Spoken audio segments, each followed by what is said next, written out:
మేడారం మహాజాతర పూర్తయింది. జాతరలో ఏర్పాటు చేసిన హుండీలను లెక్కించేందుకు అధికారులు అన్ని ఏర్పాట్లు పూర్తి చేశారు. హన్మకొండలోని టీటీడీ కళ్యాణ మండపంలో 518 హుండీల లెక్కింపు ప్రారంభమైంది. గతేడాది కంటే ఈ ఏడు భక్తులు పెద్ద ఎత్తున అమ్మవార్లను దర్శించుకోవడంతో ఆదాయం పెరిగే అవకాశం ఉందని అధికారులు చెబుతున్నారు. హుండీ లెక్కింపు కోసం 158 మంది స్టాఫ్, 200 మంది వాలంటీర్లను అందుబాటులో ఉంచారు. మేడారం జాతర హుండీ లెక్కింపుపై మరింత సమాచారాన్ని మా ప్రతినిధి రంగనాథ్ అందిస్తారు.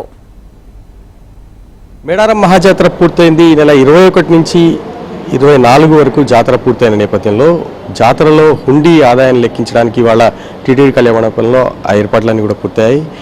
హుండీ లెక్కింపు మొదలైంది. ప్రధానంగా మొత్తం 518 హుండీలు ఏర్పాటు చేశారు. అందులో ఇవాటి నుంచి ఎన్ని రోజుల పాటు హుండీ లెక్కింపు జరుగుతుంది, అసలు దీనికి సంబంధించిన వివరాలు మనతో మాట్లాడడానికి దేవాదాయ శాఖ అధికారులు ఉన్నారు. మనతో ఫస్ట్ డీసీ శ్రీకాంత్ గారితో మాట్లాడదాం. సరే, ఎన్ని హుండీ?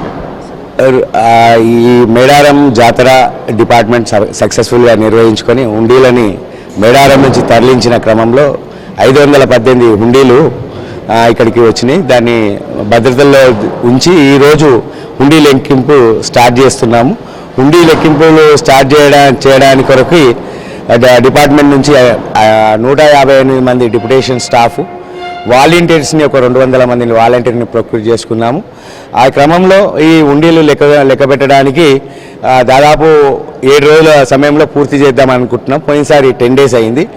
ఈసారి ప్రత్యేకంగా మెషినరీస్ సహకారం, జల్లెడ్లు కానీ అట్లాంటివి 3 తెప్పించుకున్నాము. దానివల్ల కౌంటింగ్ అనేది ఈజీగా ప్రాసెస్ జరుగుతుంది. దానివల్ల 7 రోజుల్లో కంప్లీట్ చేస్తాం.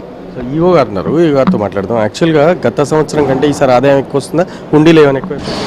గత ఈ 21 నుండి 24 వరకు దిగ్విజయంగా ప్రశాంతంగా ఈ మహాజాతర నిర్వహించిన తదుపరి ఈరోజు టీటీడీ కళ్యాణ మండపం హన్మకొండలో హుండీలు ఇప్పి లెక్కించే కార్యక్రమం ఏర్పాటు చేయడం జరిగింది.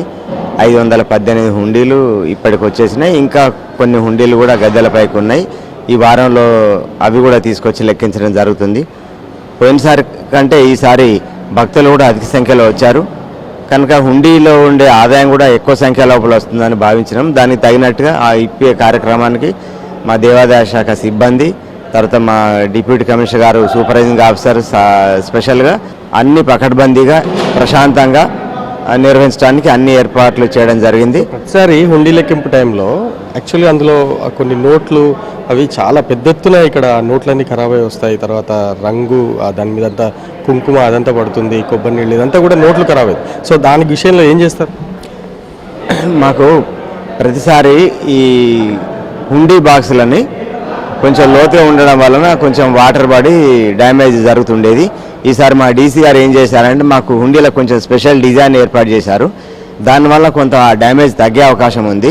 సుమారుగా 13 నుంచి 14 కోట్ల వరకు జాతరకు ఆదాయం వస్తుందని కూడా అధికారులు అంచనా వేస్తున్నారు. ఆ దిశగానే ఇక్కడ లెక్కింపు కూడా కొనసాగుతుంది. ప్రధానంగా అటు నోట్ల లెక్కింపు కానీ, కాయిన్స్ లెక్కింపు కానీ పూర్తిగా పటిష్టమైన బందోబస్తు మధ్య ఇది పూర్తిగా లెక్కింపు ప్రక్రియ కొనసాగుతుంది. మరో 7 రోజుల పాటు ఈ లెక్కింపు కంటిన్యూ అవుతుందని కూడా అధికారులు చెప్తున్న పరిస్థితి. ఇప్పుడు శ్రామరాజపురం చెంటివి.